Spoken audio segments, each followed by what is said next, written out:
Hello, Internet. Welcome back to that Silverline Show on Tuesday. I am your host, Tim TK, joined as always by Jose Fuentes. Hi, everybody. And Ron Porter.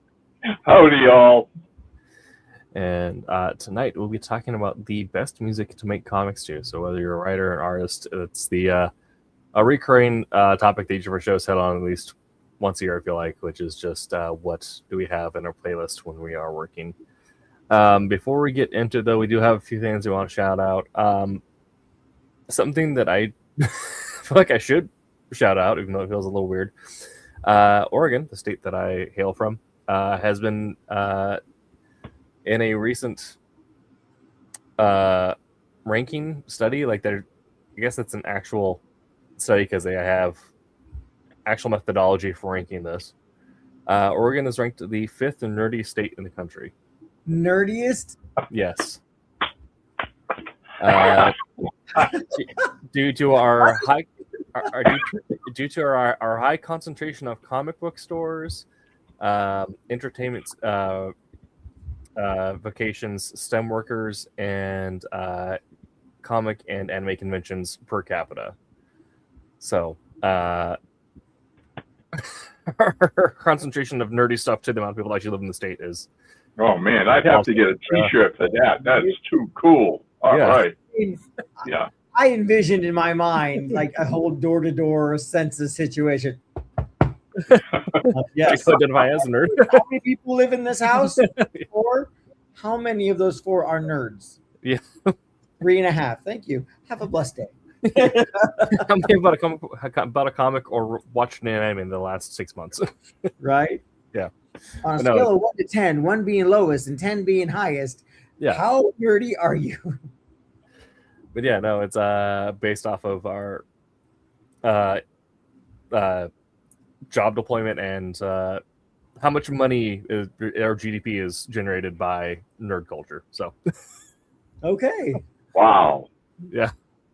There is a list for everything in this world. Right? There is. Yes. Yeah. That's wild.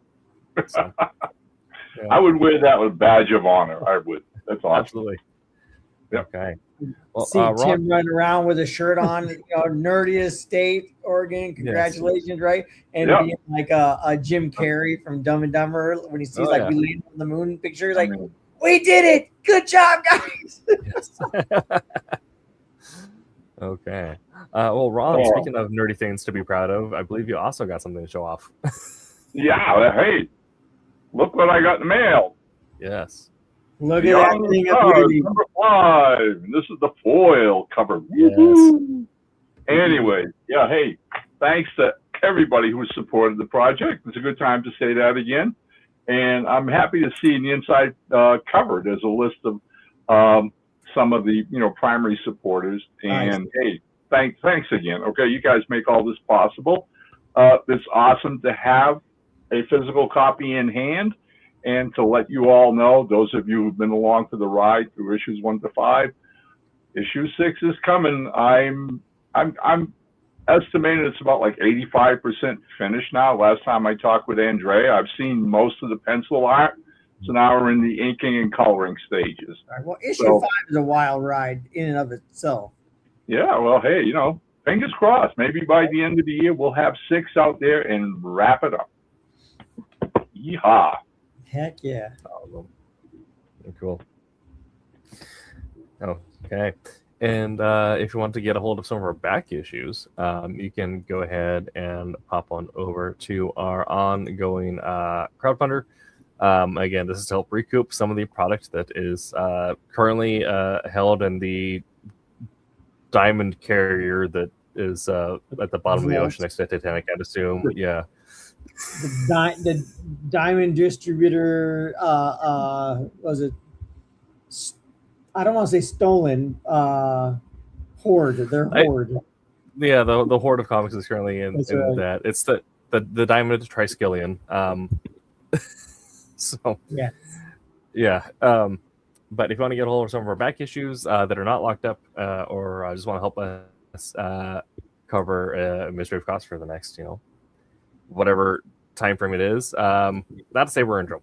We're not. We're running good. But we want to make sure that you can get a hold of comics that you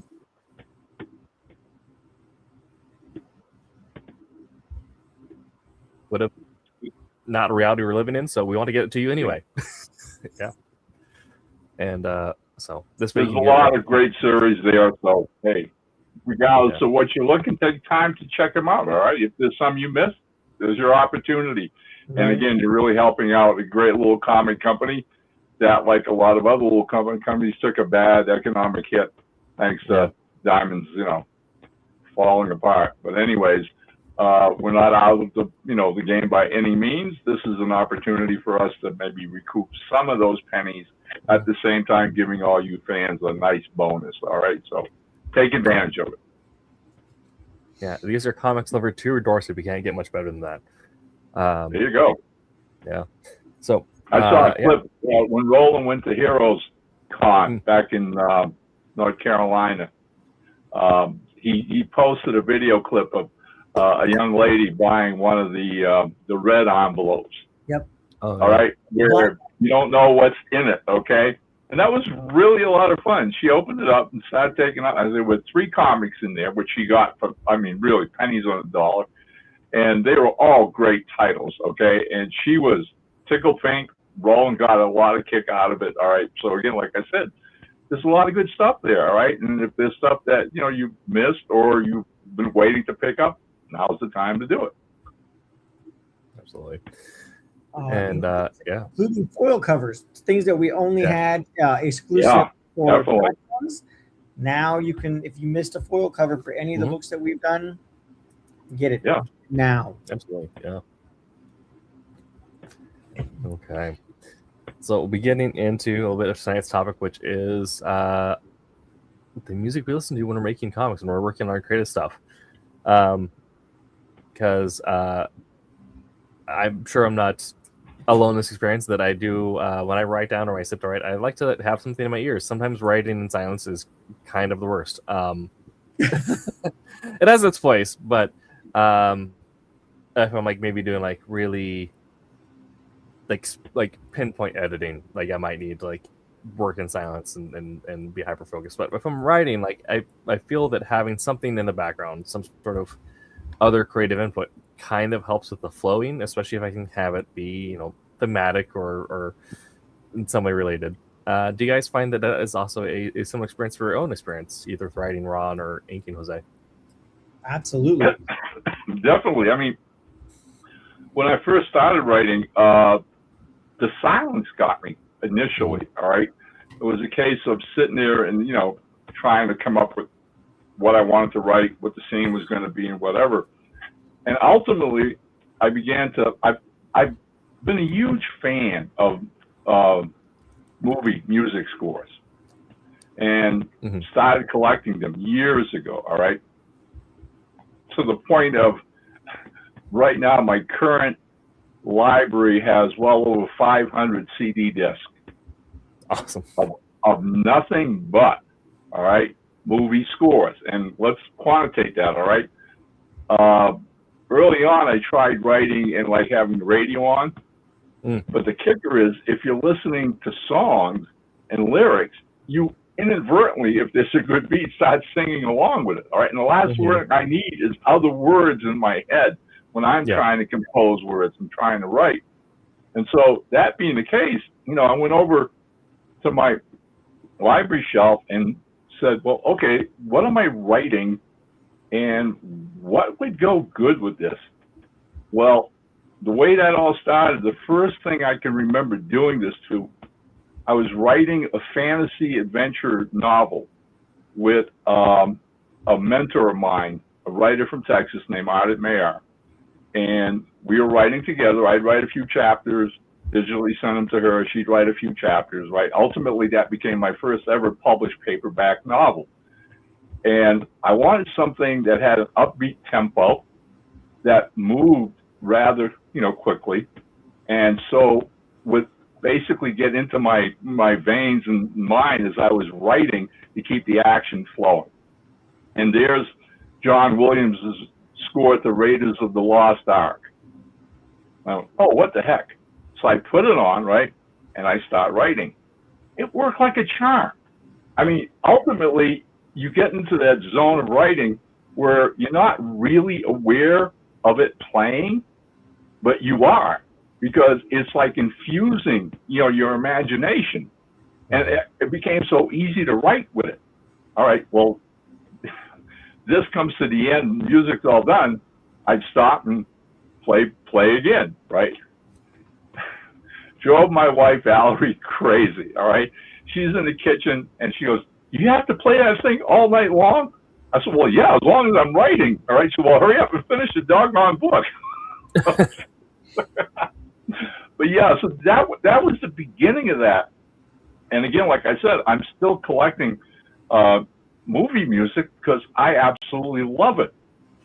When I wrote my alternate world adventure, The Boston Bombers, right? Again, it was a case of, all right, I'm writing an alternate world adventure dealing with aviation, right? These girl flyers, all right, in this other world. All right, so I go through the library, and lo and behold, I've got the music score to a little-known 1970s British movie called The Battle of Britain, which is basically about the IRF and how they fought off the German air assaults on Britain. And that's, where Churchill said, never have so many had so few to thank, because they were really outgunned. Yep. But I'm thinking, well, okay, so if this is about aviation and combat, I put the disc in, start playing it. Oh, totally. I mean, literally, you can feel the motion of the planes flying, the patriotism in the score that's woven into it. Right. For the next, 2 to 3 weeks, I wrote the first miniseries, Boston Bombers. That's what I play in the background. When I'm writing The Green Hornet, I look for crime thrillers. L.A. Confidential by Jerry Goldsmith. Oh, just subtle. Just that tone of something ominous is going to happen. The detective music kind of stuff, okay? So that worked great for writing things like The Green Hornet. Guys, again, like I said, it's become a lifestyle with me. I've been doing it, for all these years. And there is so much great movie music out there. I took a few minutes this afternoon to compile a list of just a few of my favorites, all right? If you'll bear with me, because I'm going to read these off, and you should recognize most of this stuff. Of course, the premier guy is John Williams, that our entire, last two generations know. And amongst his hit, you have Raiders of the Lost Ark, Star Wars, Superman, Jurassic Park, Jaws, E.T., Close Encounters of the Third Kind, even Harry Potter. I mean, if you're doing any kind of fantasy kind of writing, this guy is perfect to have in the background, right? Yeah. And then you get people like Hans Zimmer, all right, who's doing like Crimson Tide, Gladiator, Mission Impossible 2, The Da Vinci Code, Pirates of the Caribbean, Batman Begins, Interstellar. And the thing with Zimmer is he's innovative. He's always coming up with new instruments for his scores. So it's always fun to listen to him, because he's going to give you something that you haven't heard over and over again. John Barry, all the James Bond early scores. All right, he's the one that came up with that whole thematic thing, with the little circle, and he walks into the gun and shoots him, whatever, right? But then he also did Somewhere in Time and Dances with Wolves. I didn't know that. The guy, he's a romanticist. If you're going to write anything that has to do with romance and that kind of, saga behind you, he's the guy you want to listen to. Then you had his protege was James Horner, all right? And Horner gave us things like The Rocketeer, which is one of my all-time favorite scores, which I play a lot of times. Then he gave us Troy, Field of Dreams, Titanic, Mask of Zorro.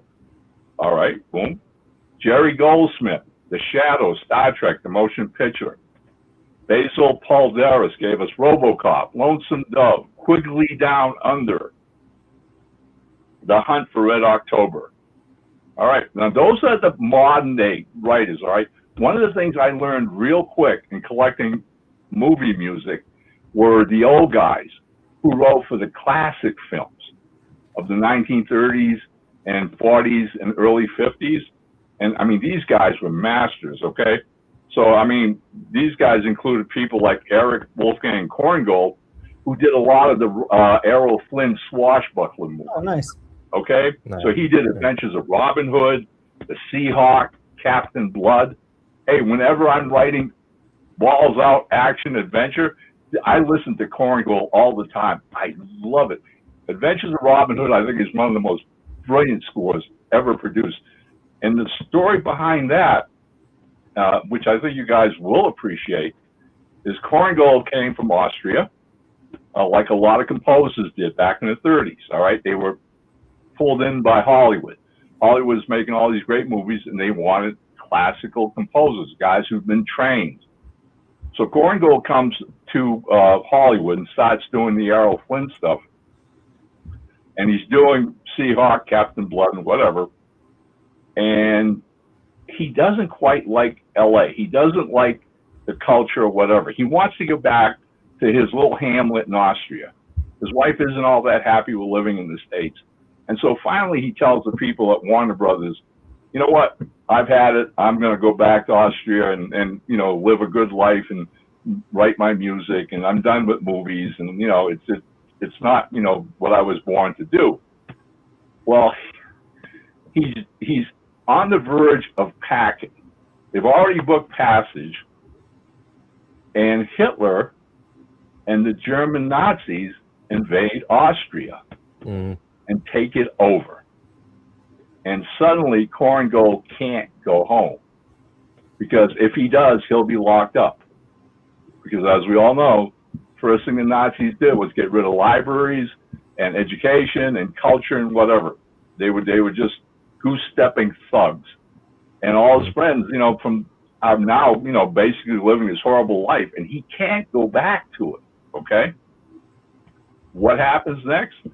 The folks at Warner Brothers come to him and tell him, well, you know what? The next film we'd really like you to score is the story of the legendary Robin Hood who fought the Nazis of his time, all right?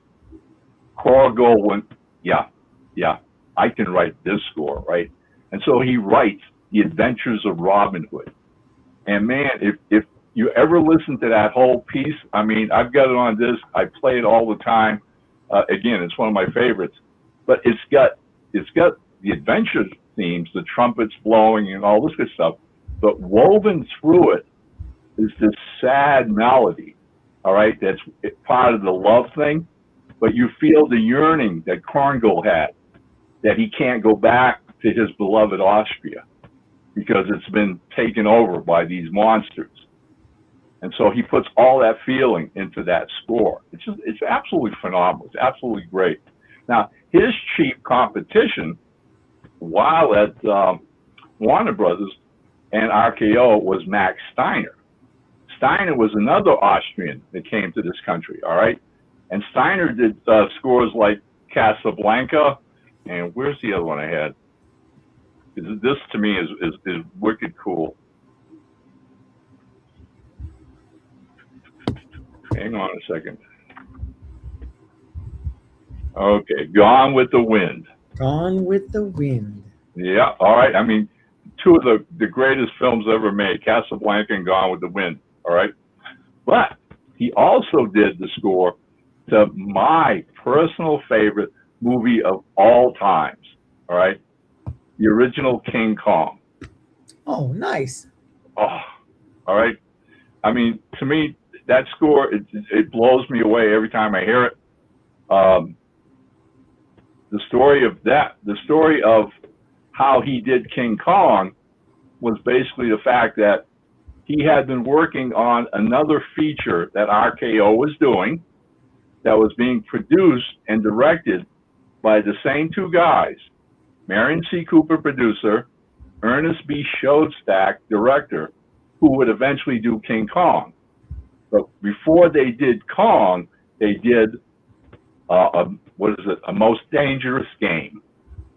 And that's the one about the mad Russian on the island. Yeah. And people get shipwrecked there. and then he hunts them like game. Okay.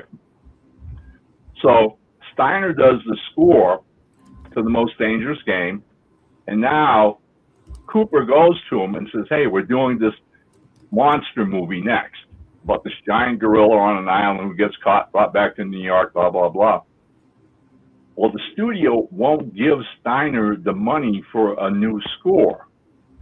They want Steiner to do what they do basically is like this ad hoc thing where you go into your music library and you get all these classical snippets and you put a score together. But there's nothing original there. So Cooper won't have that. He goes to see Steiner and he begs Steiner to write him the score. And Steiner goes, well, I can't do it for nothing. I got to pay the orchestra. Cooper says, how much you want for it? He said, well, minimum $300. Cooper takes out his checkbook and writes him a check for $300 right there and then. And that's how this one of the greatest scores ever gets written. One of the joys I love about what Steiner did, and probably if you've seen King Kong, the original black and white 1938 King Kong, you probably don't pick up on it. But Steiner goes to Cooper after watching a rough cut and says, well, look, he says, if this is going to be a fantasy, let's not have any music until they get to the island. That way you go from the reality of the situation, which is the people, Denham and the cast on the Venture and Faye Dunaway and all this traveling there during the Depression. But then when they get to Skull Island and they see it for the first time, that's where the orchestra comes up. And then the rest of the movie is scored. So if you ever watch it again, keep that in mind. There's no music until they get to Skull Island. All right, King Kong, one of my all-time favorite movies. Love it, terrific. After he does King Kong, he does a few other pieces like Gone with the Wind or whatever. And Cooper comes back to him and says, hey, we're doing a sequel to King Kong. We're doing Son of Kong. Any chance you can score that for us? Now remember, he had scored Most Dangerous Game before doing King Kong. After King Kong, he does Son of Kong. All right? Kicker is he wrote that particular music for those three scores, keeping the same motifs and melodies. So they almost work like an entire symphony if you play them together. All right. Like at the same time, you're talking about like right after each other, you'd have like an entire symphony, like a prelude, the main body, and then the afterwards. All right. Yeah. Well, I love King Kong so much. I've been a fan of it since I was a kid, and I know so much about it. I'm like an amateur expert on that movie and how it got put together and the people who put it together, right? Okay. So this is the story I wanted to share with you guys and then our viewers out there, okay? One day I'm driving in the car and I have public radio on, and they're playing this music, that's from the movies. I got it immediately listening to it and realized, okay, so I'm listening to the announcer and he goes, oh, that was from this Betty Davis movie. It's from a new disc from Marco Polo Records. All right. I went, all right. I go home, I go online, I check out Marco Polo.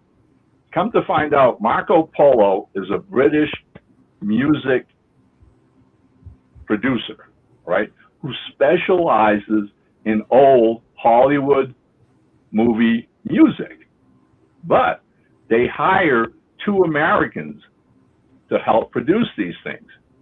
The first one is a guy named John Morgan, who's a music historian and music sound engineer.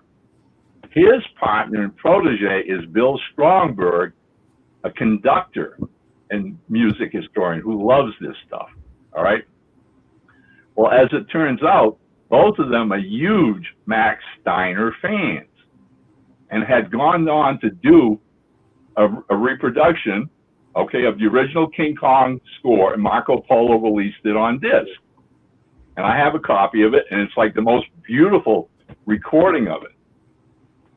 And because of the price of monies and whatever, Marco Polo can't afford, or too cheap to afford, British musicians or even Americans. So where do you think they have this stuff recorded? They have it recorded in Moscow with the Moscow Symphony Orchestra. So Bill and John put the score together from the actual archives at Warner Brothers Studios and RKO Studios, fly to Moscow, go to the symphony, and over a period of a week, working with the the orchestra, John works in the booth with the engineers, and Bill conducts out on the main floor with these super talented Russian musicians, and they produce King Kong, this disc. Okay. Following along with this, right? I end up writing a fan letter to John Morgan via Marco Polo. And lo and behold, next thing you know, I get online one day, and I've got an email from John Morgan. Hey, Ron, we just got your, the email you sent the folks that thanks a lot. Bill and I really appreciate it. We know we've got some fans out there. We love doing this stuff, blah, blah, blah. Okay. So we start this correspondence. We start this friendship. So about 6 months go by, and one day, John drops me an email because I'm asking him, so what's on your agenda? What are you going to be recording next? And he comes back to me and says, well, we did King Kong, and it was such a huge hit. But what nobody's done yet is re-record The Most Dangerous Game, the film they did first, and then Son of Kong. So we're going to do a disc with those two scores because they're not as long as a regular symphony. They're short scores, and we can put them all on one disc. We're heading for Moscow in another month or so, and that's where we're going to record it. All right. I hear this, all right, and I end up writing him back an email that was 2.5 pages long about the history of these films, how those scores were written, and that 3-part triptych I was telling you guys about, right? John writes back to me and goes, holy smokes. He says, hey, Ron, he goes, any chance I can just tweak and edit that a little bit and we can put it into the liner notes for the disc when it comes out? You gotta be kidding, please. So sure enough, they went, recorded it, they did the disc, and I think it was like about 7 or 8 months later, I go get the mail one day and open it up, and there's this music disc, The Most Dangerous Game, Son of Kong from Marco Polo, right? Sure enough, I take off the cellophane, open it up, take out the little liner notebook, right? And there's all this stuff about the people involved, right? But there's my little essay, smack dab in the middle of all of that, right? So I sent you guys a copy of that cover. Tim, if you want to put it up for a second. There it is. Yeah. Son of Kong and The Most Dangerous Game. Engineer John Morgan, conductor Bill Strongberg. Yeah. That's wild. Oh, hey. Very cool. So and this isn't the end of this story because this story gets even wilder, right? A year goes by after that, and we stay in touch, and I run into this young film maker, just gotten out of film school, college, right? And we're talking one day, and I happen to mention John and what they do in Moscow and whatever. And this kid goes ballistic on me. He says, they record American movie music. I said, oh, yeah, all the great classics. They've done Casablanca. They've done Gone with the Wind. They do all this great stuff. And these recordings are so pristine. It's like the actual music, all right? I mean, they dig into the files for the original scores. So this kid says to me, he says, you think they'd mind if, we went with them and filmed it? And I said, what are you talking about? He said, me and my friends just got out of film school. He said, maybe we can do a documentary. I said, well, I'll bring it up to John. So sure enough, I get a hold of John and says, so when's the next time you and Bill are going to Moscow? And he lets me know the dates. And I said, so what are you doing? What are you filming? Recording, not filming, recording. They're doing a John Wayne movie, Red River, all right, which was composed, and this is so surreal, was was composed by a Russian composer who moved to Hollywood to film in the 40s, named Dmitry Tiomkin. Okay? So you got a Russian living in Hollywood writing a Western movie score that John Wayne made. I'm like, this is insane. When I told these young college guys, it blew their mind. Any chance we can go? Any chance they can help us? I can ask. He said, well, look, we bet the money for our tickets, and if you want to come with us, Ron, he said, we'll pay your ticket too. You can come with us. I said, you kidding? He said, no, we really want to do this, but you're our in. Okay. So I get back to John, and John says, yeah, that sounds like fun. Let me talk to my people at Marco Polo, and we'll see about getting you guys visas. Oh, nice. Make sure you got your passports all in order, which we did, and we get visas to go to Moscow, Russia.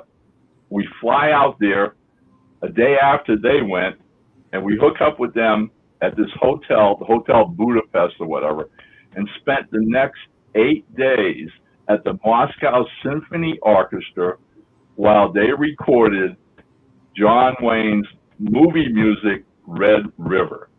All right. I'm sitting behind the violin section. All right. The guys are taping. We had a guy in the sound room.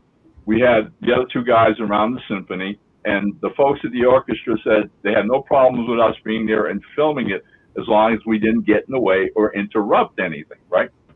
Okay. Well, you got to know, before we left, weeks before, the guys came over to my house and we took out the DVD for Red River. And all of us watched it, right, like 2 or 3 times just to get the music, understand it. Okay. So I think we're there the second or third day, and Bill's up on his podium directing. And again, these are all Russian composers, right? And a lot of them spoke some English, which was really cool.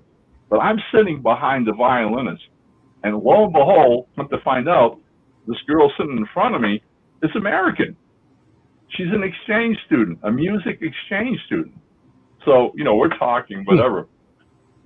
And at one point, Bill is conducting a sequence where the Indians attack the wagon train, right? And man, the tempo just goes up, and it's like boom, boom, boom, boom, boom, boom, boom, boom, boom. And he's whipping along with it, right? And Cull's cut, basically this is cut with his baton, right? We can see John and the Russian engineers in the booth checking this out, how the levels are. And all of a sudden, Bill turns around and looks at me over all the musicians and everything and says, so Ron, he goes, was that fast enough?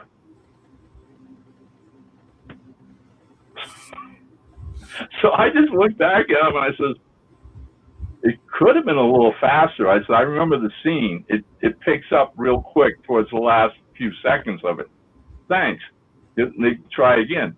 Well, the kicker is when they stopped and took a break, right, some of the Russian musicians are talking to this American girl, right? And she starts to laugh. And I said, what's so funny? She says, they wanted to know if you're the composer. Anyways, I got to tell you guys, that's why I want to share that story with you. Those are some of the most beautiful days I've ever spent in my life. The Russian people were phenomenal. Those musicians were really great people. I have so much love and respect for them. And of course, came back to the States, and a couple of months later, John and Bill sent me a copy of this recording of Red River that they did while they were over there, and we got to see.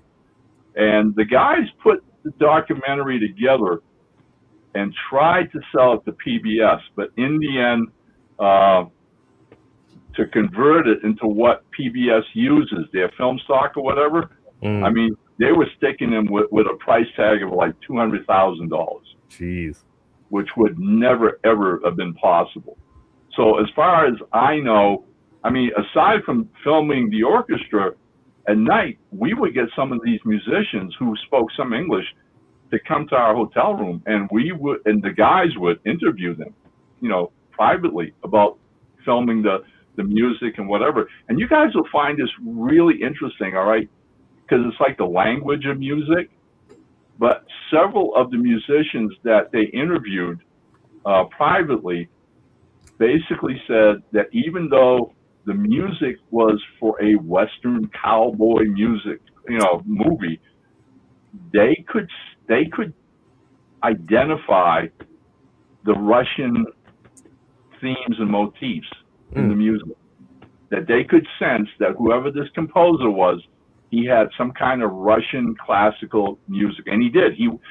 Tiomkin had been a student of the St. Petersburg Music Conservatory, all right, one of the greatest music schools in the world. So so regardless of what he wrote, that came through.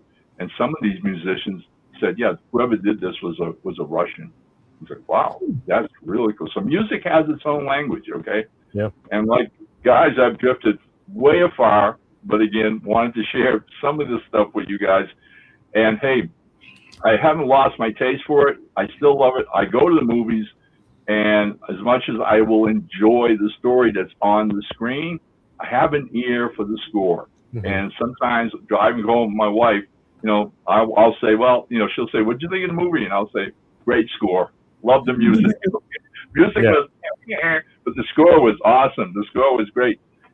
And sometimes a so-so movie can get lifted up by a great score. Because the first time I saw the movie Stargate with Kurt Russell, right, that score was done by a young composer then, who's now gone on to name himself, a guy named Arnold. And the score is phenomenal. It's like an A movie score on a B movie. And they knew what they were doing when they hired him to do it, because it elevated the entire sense that the action, the science fiction, and everything that was going on. It just made you like the movie that much more. That's how powerful that music was. But hey, to go back to tonight's theme and whatever, I still play music when I write. I still go to that library of mine, and you pick out the genre. It's like Tim said right at the offset, all right? If I'm writing crime or stories, I look for that kind of a music score. If I'm writing action adventure, that thing. If I'm writing fantasy, I look for, fantasy music scores, all right? I have scores from all the Lord of the Ring movies, all right, Crawl, and those kind of things, all right? And believe me, I mean, I don't have to play it loud or whatever, but once it starts playing and I start writing, it does its job. It puts my mind, my emotions in the mood I have to be to make those scenes and that storytelling work. Yeah. Jose, how about yourself? How do you, what is your relationship with listening to music while you're doing art or film visuals? Bubble guppies all day long. Only bubble guppies. Yeah. No, very much like Ron said, my taste in music on the general is pretty weird anyway. I mean, not obscure or anything, but like I really do range from like Christian worship music to Rage Against the Machine to 9 Inch Nails to sometimes some like 90s country, like the OG Travis stuff. You know what I mean? I'm all over the place, but the mostly of what I listen to varies on what I'm working on. Whether I'm inking or penciling, what I'm working on. If there's just like Ron, if there's a fight scene, I have a whole playlist on my Spotify. It's just drawing fights. Yeah. You know what I mean? It's Rage Against the Machine. It's 9 Inch Nails. It's angry music. You know what I mean? To just get that fight hyped up in me when I'm drawing it or inking it in. If I'm doing car chase scenes, it's Black Betty. You know what I mean? Something of that nature. Definitely. Totally. Stuff you're gonna listen to while just cruising as hard as you can down the road. Something to me, that's I also like listening to the Mad Max soundtrack for something that, right? Because Mad Max Fury Road is my theme music some days. You know what I mean? I listen to My Chemical Romance on pretty much every other time. But if I'm drawing, talking scenes, lovey-dovey scenes and whatnot, it slows down to like more pop stuff, to more, Maroon 5, some Bruno Mars, some, you know what I mean, a little more low key, a little more, and then I've only done it for a couple pages for this like darker story I'm doing, but I've got a whole playlist called like vampire music or something like that. It's very Nice. It's very like minor keys and just more lower melodious music. Just think like think like lo-fi, only with more depression. Yeah. I mean, that sounds like the kind of stuff that I'm listening to when I'm writing Dracula. Is right. Yeah, I mean, similar to like gothic stuff, like the soundtrack for was it LA Noir, the video of LA Noir, beautiful soundtrack, right? It's got that very like slow trumpet, like like James Cagney movie feel, you know what I mean? And I love that. Like I love noir movies, like the whole James Cagney movies, that and westerns. I'm sold. Absolutely. Yeah, I mean, this is something that I find kind of interesting, because I don't know if Ron, you're the same way, but you said that you write mostly like listening to film scores. For me, it's video game scores. But when I'm writing, I can't really listen to anything that has lyrics in it, because either like the lyrics will get stuck in my head a little bit, and then it might actually influence the way I'm writing. But Jose, when you're doing visuals, that's not so much an issue. So, like, are you like very open to having radio music essentially going on? If yes and no. Like it's funny because I can read a book and have regular radio stations playing in the background. You know what I mean? I used to lay on my bed when I was a kid, and I would just breeze through a novel just listening to the radio. You know what I mean? Just turn it down a little bit so it's just background ambient noise, commercials and everything while I'm just zooming through a book, I don't do that nearly as often, because with the nature of how music is now, I can basically build my own playlist. You know what I mean?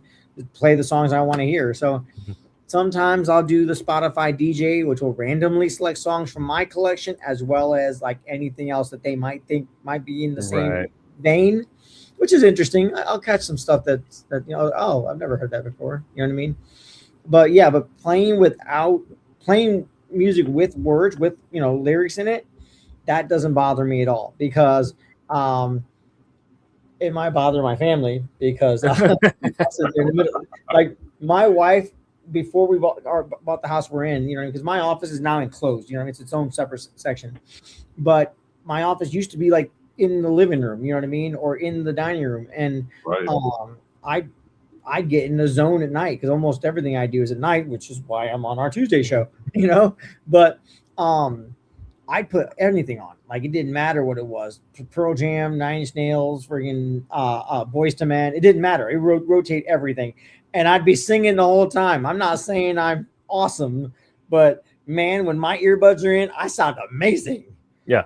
And I can do that while I'm inking, while I'm working, be it digital or not. And I'm just sitting there like, ah! Like singing, yelling out, "Wake up!" And my wife's coming out, "Stop! I don't want to." So, yeah. Chop so we can get a little. Right. So now, and it's funny because most of the time, my wife's like, "I heard you last night. Like, you must have really been in the zone." I was like, "Yeah." It's like, "Why did you like?" And those are the nights where I don't go to bed till like 5 a.m. when the sun's already starting to come up. Like, oh, she's gonna yell at me. So I go and lay, like, slowly, like stealthily climb into bed. She's like, "I heard you." I was like, "Oh." She's like, "Yeah, I know when you're singing that loudly, or that, that consistently, that you're in a zone, and I know not to come out and bother you, because you're so like zoned in and so locked in that anything is just going to stop you and throw off your rhythm." You know what I mean? Yeah. And she's like, "But I enjoy doing that." You know what I mean? And my kids are used to it, but now, like, I don't have to worry about it. I just put stuff on and just go.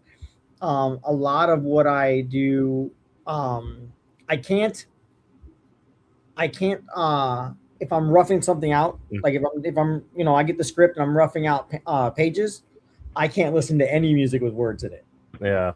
as funny as it has to be tone. You know what I mean? So like then I tend to play like soundtracks and whatnot to stuff like like I said, like the Mad Max movies. You know what I mean? Stuff like that. That's when I can because then I can focus on what it's supposed to say, how much space I need to have for dialogue, and my following my motion lines so that it reads and the reader's eyes don't go cross-eyed, like all that. I feel some people can do that and nothing will break their focus on it, but I'm not that person. I have to constantly take those things into consideration when doing my sequential art.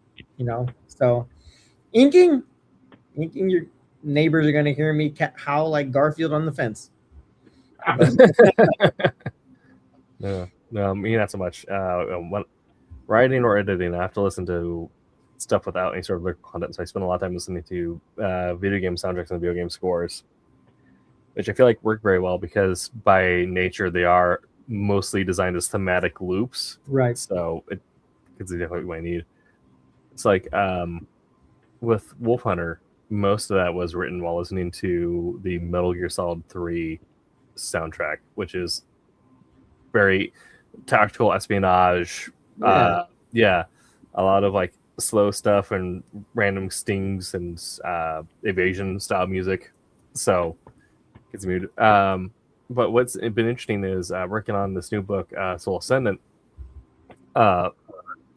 Me and the artist are listening to the same score on it for the most part when we're working on it. Oh, that's fantastic. Because we're both very influenced by a game called Destiny 2. And for some of the world building elements and then also for the visual language of it, we took a lot of cues from this property. And so we're like, well, it's kind of unintentionally like putting on the soundtrack while working on it, and then it's kind of linked up. We're like, oh, I'm also listening to this while I'm working on it, and it's this high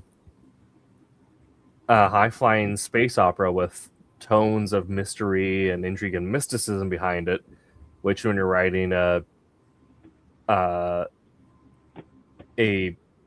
this like destruction myth featuring gods in space, it fits this very nice thing of combination that you can't really find anywhere else. So like we need the same thing you'd find like in Star Trek or Star Wars mixed with something you get from like Fire from the Gods and Ragnarok. Just combine those two together. So it's this really interesting experience of sharing an additional unspoken language in the property when comics are about collaboration in the first place. Right. I think it's kind of wild that you guys are both listening to the same soundtrack. I mean, that means to me, I would figure or imagine that whatever you're vibing to, you know what I mean, to create the script for that, he's vibing the same vibe, your vibe. You guys are vibrating on the same frequency. That's so cool. I haven't gotten to the point like I haven't gotten to the point of like putting in notes for like play this here. But I know there are some not necessarily like scripts that do it for like other members of the creative team, but there are comic scripts that will have recommended listening to it that gets put into captions in the book afterwards, particularly like in an indie scene or like now with webtoons, you can actually bake in a score to your comic. What? Yeah. So Dungeon Crawler Carl, the comic adaptation, if you're reading it online, has a baked-in score. So as you're reading it, there's a score playing over your phone or over your computer. That's interesting. And Ignition Press also did the same thing for one of their books, where they created a playlist that you would scan a QR code at the front of the book, and then as you're flipping along, you would hit different timestamps and then switch to that track in the playlist. Oh, right on. Yeah. So I met a couple from France a couple of years ago. They were in Fort Collins visiting her mother who lives here, and they'd stopped at the comic shop, and the kicker was the husband was an artist, a comic artist, and doing some graphic novels in France. but he told me that he was working on the biography of an American jazz musician from like the 50s or whatever, okay? And so the following summer, they come back, and I get this email, and they say, hey, Ron, we're back in Fort Collins. Any chance we can get together at the comic shop and get some coffee and visit? So I said, sure, I'd love to. So I go there, and I sit down with them, right, with coffee, and he opens his bag, and he gives me this book. And it's got a hardback book, right, square shape, okay? And it's this graphic novel that he'd been working on for the last couple of years, and he brought me a copy of it, which I was tickled pink. So I'm flipping through it, and what Tim just said, I'm looking at it, and all of a sudden I'm seeing QR codes, like on every other page. And I went, and he looked, oh yeah, he goes, each one of those pieces that I talked about in the story of this guy's life and what he recorded, you can listen to via the QR code. Oh. Whoa. I'm like, yeah. So after I got home with it that night, and over the next couple of days, I would play some of those jazz pieces that were authentic. I mean, you know, my friend Sheriff, that was his name, just really did a lot of work putting that all together. And it's just a phenomenal idea. And, you know, it's something that, hey, who knows? Maybe in the future comic books will have QR codes where you can hear Batman's theme as reading a Batman comic or something, you know? Whoa. Yeah. Like, it is one of those interesting things where it is, we live in a point where the technological barrier from keeping our mixed media separate is very minimal, and it's going to get even smaller. So it is very easy that you can think of comics, you know, as this stop motion films in a way. There you go. Right. Fascinating idea. I thought it was absolutely great. Yeah. Yeah. Okay. Well, so I mean, it's like, you know, yours truly. When I was doing Beyond the Stars, the two albums that I played constantly back and forth were Jerry Goldsmith's Star Trek: The Motion Picture, the original one, and A Space Odyssey, you know, Kubrick's film. All right, and that's all classical music. All right, which I'm not that big a fan of, but the way they compose that and put it together, it works for the film. And again, it has these high level ranges where if you're writing a space saga like we were trying to make Beyond the Stars, it worked perfectly. It was absolutely, you know, really well done. So yeah, again, it's finding the right story, movie story, all right, that you can translate again with your own mind and imagination and emotions, and put that on the printed page as a writer or as an artist. All right. Well, so many things to talk about. It's all about putting the story first. Like writing Dracula. I've been listening to a lot of sort of dark minor key piano music, stuff that I wouldn't normally listen to at all in my daily life. And it's not anything like in particular too. I just will search up it's a genre and aesthetic called dark academia. I'll type in like dark academia piano playlist. And so I have no idea like any of these composers or pianists or like the actual names of the tracks. I just find these playlists and I'll go then listen to them as I'm writing while I'm working. And well, I got to tell you, in my library, I have literally got some classic Hammer horror music scores. Nice. Which are delicious, absolutely phenomenal. All right. And an American composer named Philip Glass, about 10 years ago, all right, and this blew my mind, literally took the original Universal Dracula with Bela Lugosi, right, and literally wrote a brand new score for it. And then they incorporated it in one of the, you know, discs that they put out, you know, videos of it. You could get it with the original, you know, 1930s, whatever, Dracula, or you could play it with Phil Glass's new score. And it was just absolutely phenomenal, absolutely gifted composer. Yeah. And Stux in the chat makes an interesting point. With if you are putting QR codes or links in your comic, either you maintain it or do in a way that does not disrupt the rest of the art. The book that I was talking about with from Ignition, it's a permalink, so it's not going to expire. And it's just one link at the front of the book on the inside cover, and then it's just timestamps added into captions throughout. So I think that's probably the classiest way to go about that, because it's not really invasive. It's very, you can bypass it entirely if you want. But yeah, I think as more and more things become digital, and we already have so many digital comics, that just having, honestly, at some point we're probably going to need the ability to play audio out of paper. Someone's going to create a chip that does that. Right, maybe where you blow across the paper and it's all. There you go. Right. Yeah. All right. Yeah, you're gonna have a solar powered comic that plays audio back to you.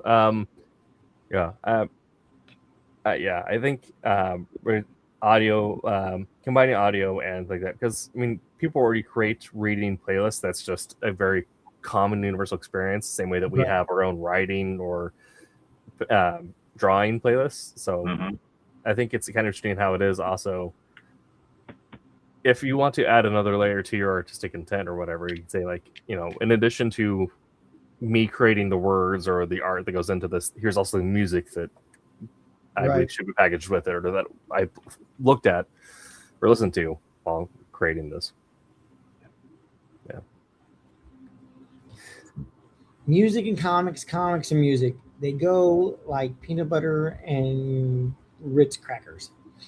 Yes. There you go. Yeah. Yeah. Well, I mean, I get weird looks at the amount of things I mix peanut butter with, but I'll put peanut butter most things. But Ritz crackers, the saltiness of the cracker with the sweetness of the peanut butter. You see, my crack thing that I like doing is like twisting open an Oreo, getting some peanut butter, putting it on one of the cookies, and put them back together. Wait, golden Oreos or the chocolate ones? The chocolate ones. Yeah. That's because you're on the West Coast. What's wrong with it? Yeah. I'm probably the only person in my entire family who does not like the original chocolate Oreos. I don't like them at all. But I also don't like chocolate for the most part. I don't like fudge. I don't like chocolate. Whoa. Wow. I love blondies though. All right. You know what I mean? I love the double stuffed golden Oreos. Yeah. Those are delicious. White, like not white, but a yellow cake. Mm-hmm. Just kind of a plain Jane kind of guy. Yeah. I mean, this is something that I've actually kind of listening to or reading Dungeon Crawler Carl example where the writer will actually put in the music that they're listening to, like in a reference in the book, essentially. But I don't know if anyone else has done this, where if you're find a property or a book or something that you really like, and you're watching interviews or reading interviews around it, and you hear the creators talk about what music they listened to or what they were like inspired by when they were creating it.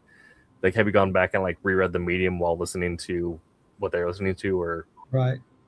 Yeah, because I thought that was really interesting. I get that with a few things, right? Like I'd hear like what Neil Gaiman is listening to when he's writing something. I go back and then reread that with the music that he was listening to, and I think what I find fascinating is, and this is part of this whole discussion we're having, is flip it around the other way.